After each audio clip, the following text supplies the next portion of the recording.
Okay, I think we're ready to start. Can I just clarify that everyone can hear me at this point? Um, you're very welcome to this event. One of the nice things about interviewing Seamus Heaney is you get a comfortable seat in the room. Um, so I'm not going to attempt to rehearse all of the achievements of Seamus Heaney. That would take up a great deal of our allotted space. Just say, of course, I mean, as we know, over the course of a long and productive career since the publication of Death of a Naturalist back in 1966, he has gone on to create a body of work in poetry, in translation, in kind of prose non-fiction about poetry. A body of work remarkable for for many things, but for its sensuous intelligence, its negotiation of the uncomfortable ground between politics and transcendence, or realism and celebration, or between the atrocious and the counter-life of imaginative faith. It's also, I think, it's remarkable for its ability to kind of reinvent itself time and again, to reshape itself, to look back and consider the ground covered from a new perspective, to go on making it new, if you like, or to attempt to get by himself, and as he says himself, to walk on air against his better judgment. Poets can often have a hard time with the later years. The work can shrivel or dwindle as energy or interest decrease. But there are lucky poets, I think, whose poems or whose powers seem to concentrate themselves as they go on. I think Seamus Heaney's recent collections like District and Circle or the Forward Prize-winning Human Chain shows a poet on top form, continuing to expand and challenge himself, continuing to try to walk on air against his better judgment. But for today, we've plucked him, we've pulled him out of the air, and we've shackled him to a chair for a conversation or an inquisition and an encounter. And maybe I'll begin there, Seamus, in that kind of in the public life, if you like. You're a much interviewed man. I'm thinking of that Ian Hamilton remark many years ago about you being the most interviewed poet on the planet, or again the extraordinary collection of interviews with Dennis O'Driscoll that makes up Stepping Stones, which is a kind of biography or autobiography by interview, and the hundreds of interviews over the years to journals and television stations and radio stations and so on. So my first question is, I suppose, do you ever get fed up with it, or more seriously, is it possible to explain poetry, or the poetry life, the sources of the imaginative impulse? What can and can't be explained, do you think? I just turned myself off. That's a Freudian slip.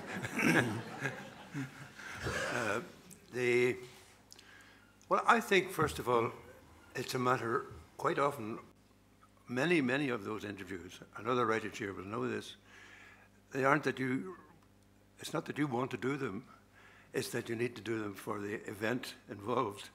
And to help the sponsoring body, and go and have dinner with the trustees afterwards. But I think that is one part of it. But another part is, I think, that I began as a school teacher, and that one of the first things in the poetry line that I ever did in public was with Michael Longley and David Hammond, the singer. It was in 1968, and we went around the north of Ireland, different counties, going to schools in the afternoon, going to hotels in the evening, and having readings. And that was the first, I think, really public promotion of poetry and the arts. It was the beginning of a new literary culture, really. The poetry readings increased greatly in the 1980s, 1960s, 70s, 80s. And so you were on, and you were, when you go to those conferences and readings, and you're asked to do an interview, it's not that you need to do it, but it's part of the courtesy of the event, I think, Well, I mean, on the same notion, has the fact that you are such a public, such a visible figure, and have been really, I mean, from very near the outset of your career. I hate that word, but has that been a help or a hindrance, do you think? A good question. I think it didn't hinder me. Whether it now hinders me or not, I'm not sure. But in the beginning, certainly, it created an anxiety. I mean, I remember when we moved from Belfast down to County Wicklow in 1972. We were with her Mary's sister and her husband, and we called into Mulligan's public house en route. And the Irish Press, which was then adjacent to Mulligan's, had a photograph in the paper the next day, and the Irish Times had an editorial saying, Heaney moves south. So that was that was 1972. So it did create a sense of occasion, all right. But actually, as you know yourself, the writing business, the job is to forget yourself, if possible, and forget all that. And I mean, there's that wonderful parable by Borges, the Argentinian writer, called Borges and I, where he says, you know, there is this writer Borges, and he writes parables and he writes novels and writes essays, and there's me, and I'm also Borges, and it goes on and said, but I'm not sure now who's writing this, whether I'm writing it or Borges is writing it. And that kind of sends it up, but doesn't soothe you that much, you know. Yeah. Very, very clear exposition of the problem. I mean, the other side of that is of course, that you've done an awful lot of readings, the kind of public reading of poetry. And do you think that's, I mean, is that an important part, the public performance of poetry? Do you think that is important? And why is it important to see poets and hear their voices, do you think? Well, I certainly, long before I went to poetry readings to hear poets, I heard the records of the voices, and I found that terrifically illuminating. Especially somebody like Wallace Stevens. I remember early on we did a lot of sitting together in Michael Longley's flat and drinking together too, and we listened to Frost, listened to Wallace Stevens, listened to Elizabeth Bishop. It was all terrifically illuminating. Also W.H. Auden, who barked the poems at you, but he was a great barker. So, yeah, I think that with live poets too, myself listening as a member of an audience, sometimes you go to poetry reading and you do get enlivened, helped to hear in all kinds of ways. It happened to me with Gary Snyder, the American poet. Oh, yeah. I always liked the elements of his work, but I couldn't quite know how to pace them. And when he spoke, when he read the poems, I could hear them afterwards on the page, off the page. As for one's own readings, well, they come thick and fast, I suppose. But do you find yourself kind of returning to? I mean, if you're preparing to give a reading, I mean, do you find yourself kind of returning to particular poems? To read, I mean. Yes, I mean, for years I would begin at the beginning with a poem called Digging, and then I thought that everybody in the world had heard that one, so I would calm it down a bit. But I do have anxieties before readings about which poems to read, and I think that you've got to be aware of reading what pleases everybody all the time, because I think that is a kind of ethical danger nearly in the job. I mean, there are poems of mine that I know are liked and that I like, But after a few years, I've stopped reading them, because they're poems in memory of my mother, for example, which are true enough and they're grand, but I just feel sometimes with an audience, it's too ready, there should be a wee bit of stuff in the oyster, to keep it a bit difficult, I wonder sometimes if poetry readings make us lazy in the sense that they create an expectation around a certain kind of experience of poetry. You once made a distinction, I think it was in an interview with Dennis, between a readership and an audience. Yeah, definitely. Well, I think when you stand up, it is theatrical. You're present, and it's much to do. That's what we've got to be aware of.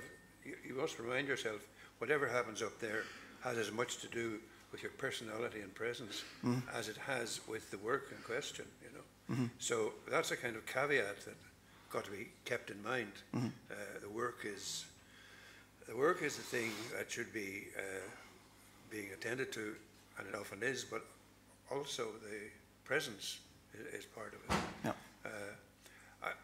I like to think that the presence can be a shoehorn for the real thing sometimes, but it's got to watch out.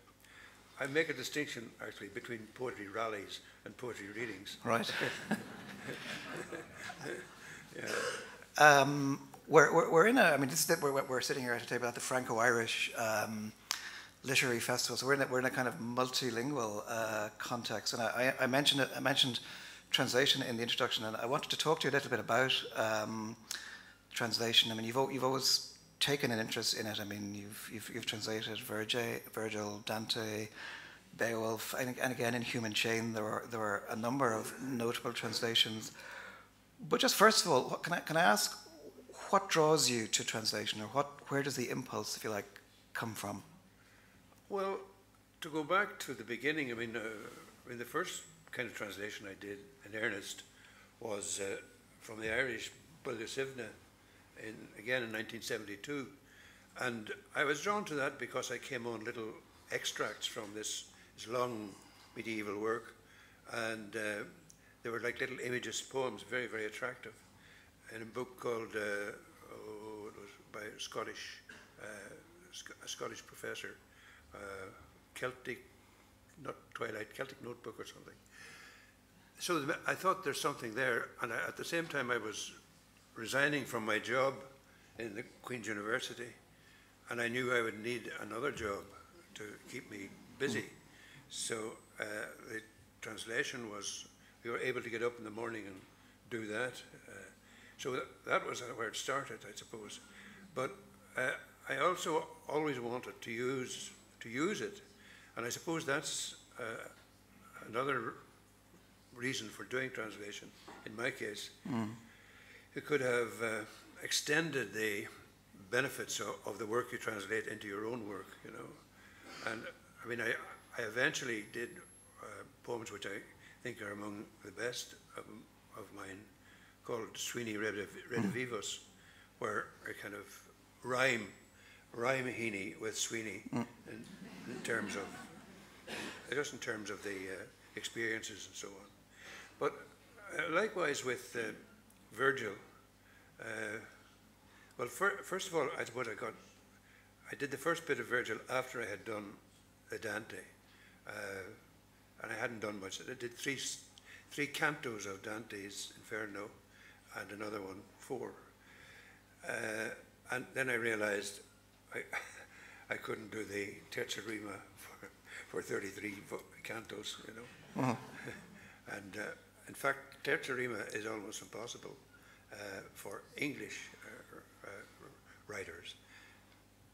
Percy Bysshe Shelley did one terrific one called the Ode to the West Wind, and who else? W.B. Yeats, on his deathbed, did a Terza Rima called Go Uncomforted. What about 23 lines? And it was typical of Yeats to wait, I think, until his deathbed that he used the Dante form of going down to the underworld. kind of life and art completely converging. Anyway, the Virgil eventually,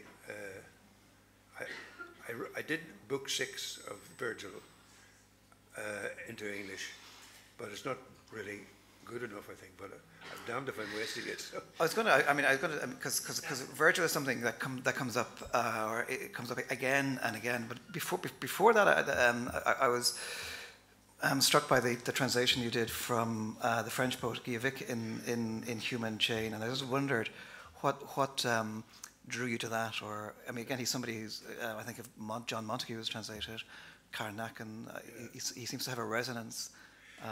Yeah, the Gilvig comes from memory to some extent also, because first of all, I was given a book of his poems in 1967 at a summer school in Dublin, and in 1969 when we went off on a writing holiday to France, I tried to translate some of Karnak, some of his early poems.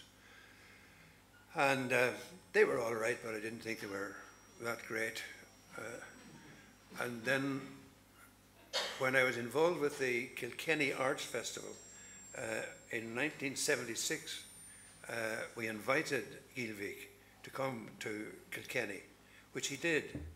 And I think he read Herbier there. At any rate, I had a typescript of it from that moment on, and always intended to do something about it.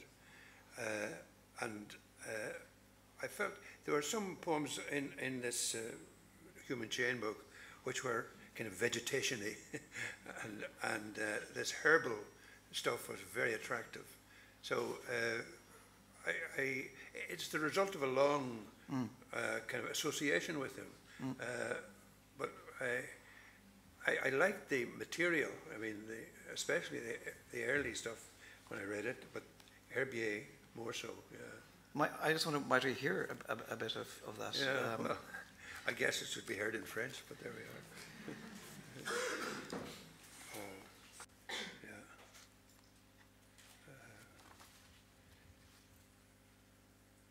Yeah. Well, the poem is made up of little approaches, different approaches to the herbals, and different herbs and plants are invoked or addressed as the thing goes on. So it begins with grass, and I mean here and there in the poem, I'm afraid I added a bit of myself to Gilvig. In the beginning, about grass, I once upon a time asked a BBC sound man who was doing wild track on a broadcast, a TV broadcast. I said, would you make me a loop of the sound of feet going through wet grass? So he never did, but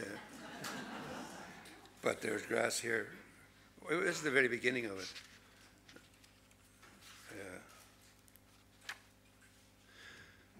A herbal from Herbier de Bretagne.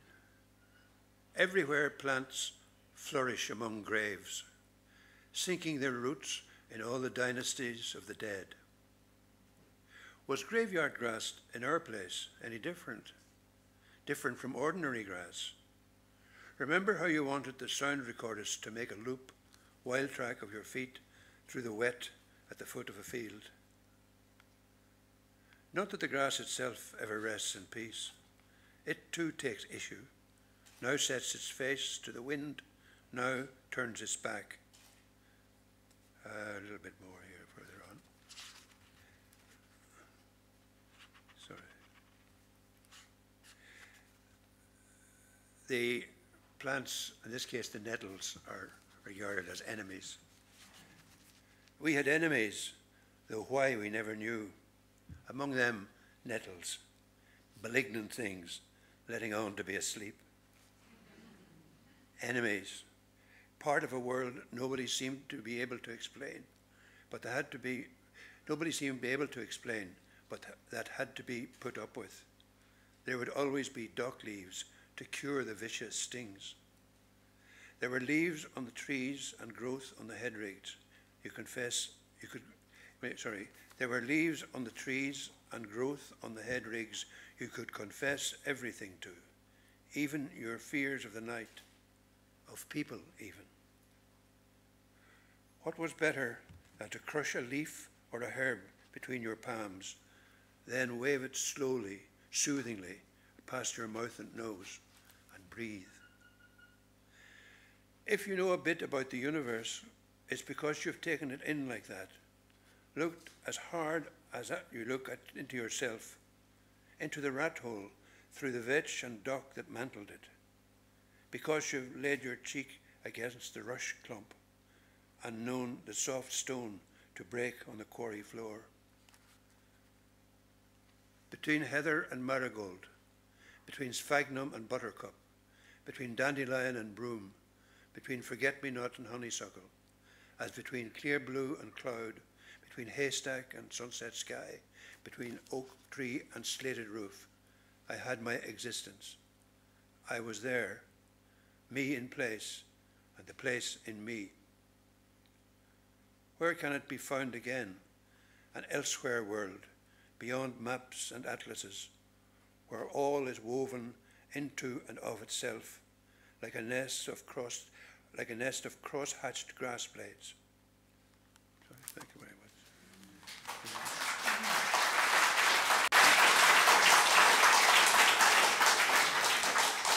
And still on that, so I mean, you've just come back from Italy, where you were at a conference on the Italian poet Pascoli. I wonder if you again, he's somebody who's not very well, I suppose, not especially in English, not very well known, although he would have had a big influence on, I suppose, early 20th century Italians. But again, what drew you to someone like him?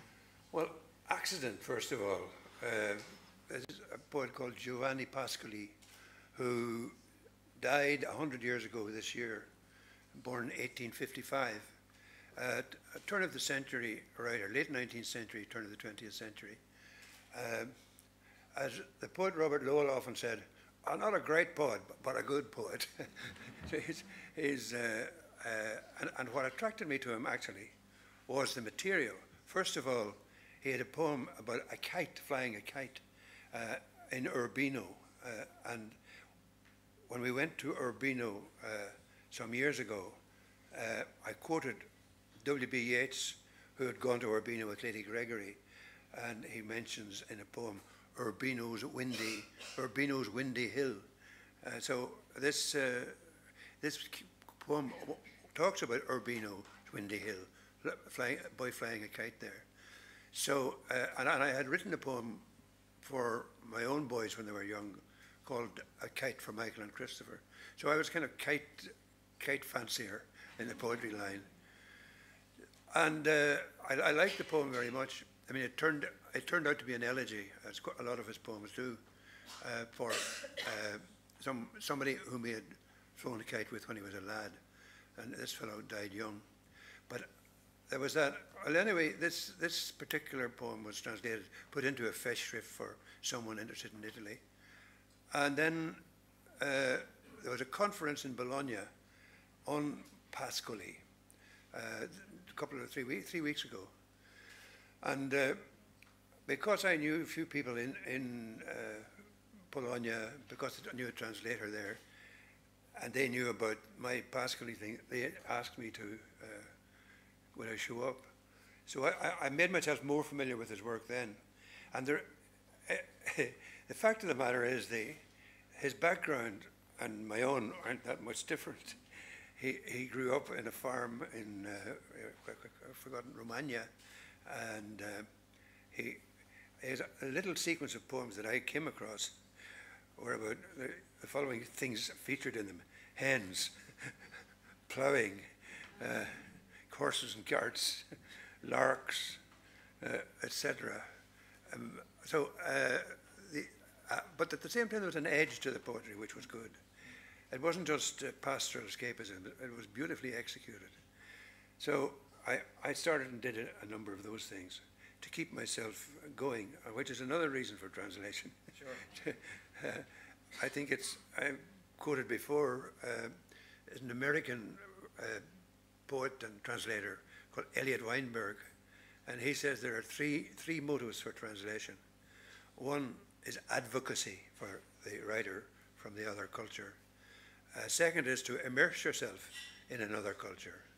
And third is to get writing by proxy,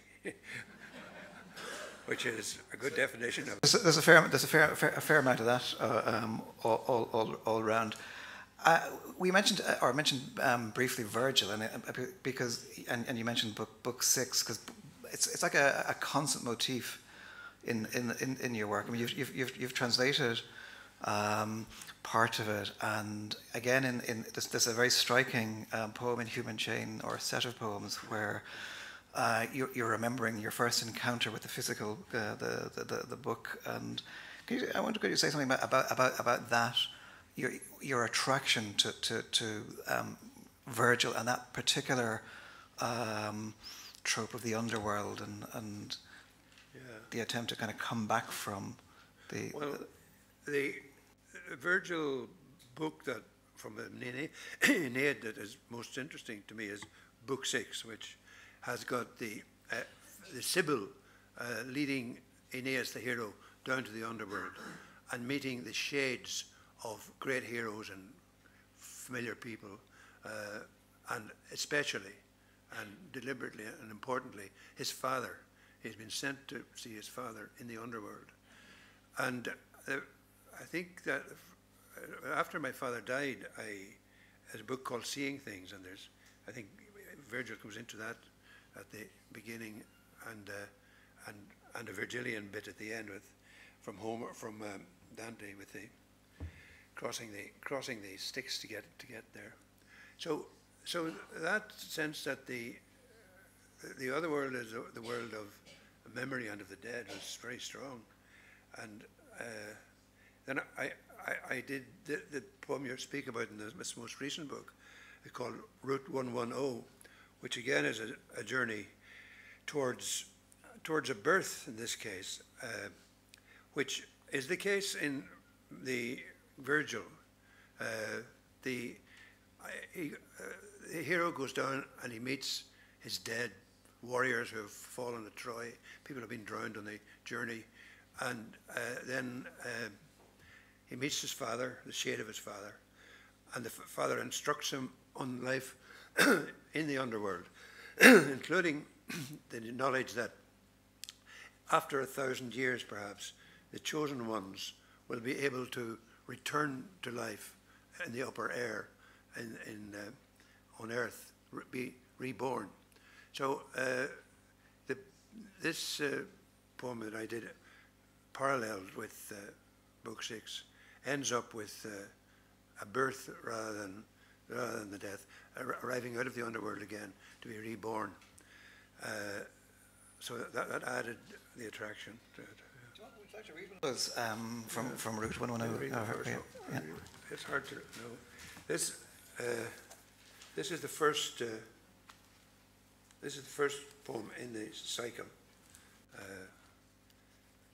It's about a second-hand market in Belfast called the Smithfield Market, and it was a kind of a place where you got second-hand books, second-hand clothes, second-hand everything, second-hand pictures.